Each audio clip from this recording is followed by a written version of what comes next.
সুপ্রিয় দর্শক সবাইকে শুভেচ্ছা সহ স্বাগত জানাচ্ছি। দর্শক বন্ধুরা, আমরা উপস্থিত হয়েছি আড়াইহাজার উপজেলার দাসপাড়া এলাকায়। আপনারা দেখতে পাচ্ছেন ভোজন পিপাসু একজন দল এক প্রেমী, যারা বন্ধু বান্ধব সংশ্লিষ্ট সবাই একত্রিত হয়ে এখানে খাবার নেহারি খাওয়ার জন্য ছুটে এসেছেন। আমরা জানবো আপনারা সবাই একত্রিত হওয়ার পর কিভাবে প্ল্যান করে এই জায়গায় এসেছেন। আমরা এক ভাইয়ের সাথে কথা বলবো। ভাই, আপনার নামটা কি? আপনারা আজকে কতজন এই জায়গায় আসছেন? আজকে কি প্রথম আসছেন নাকি এর আগে আসছিলেন? এখানে খাবারের যে মানটা কি রকম লাগে আপনাদের কাছে? এই যে কি আজকে গরুর মাংস নাকি খাসির মাংস বা কোনটা নিচ্ছেন, কোনটা খাবার অংশ খাচ্ছেন আজকে? গরুরটা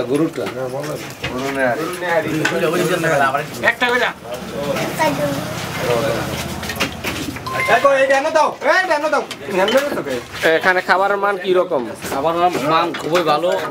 আর আমরা বুলদাগাঁও থানা যুবদল শফিক ভাইয়ের নেতৃত্বে, শফিক ভাইয়ের নেতৃত্বে রহিম ভাই, রাশেদ ভাই, ইউসুফ ভাই নেতৃত্বে ইউনিয়ন যুবদলের পক্ষ থেকে আমরা 22 জন আইছি দাসপাড়া আড়াইহাজার।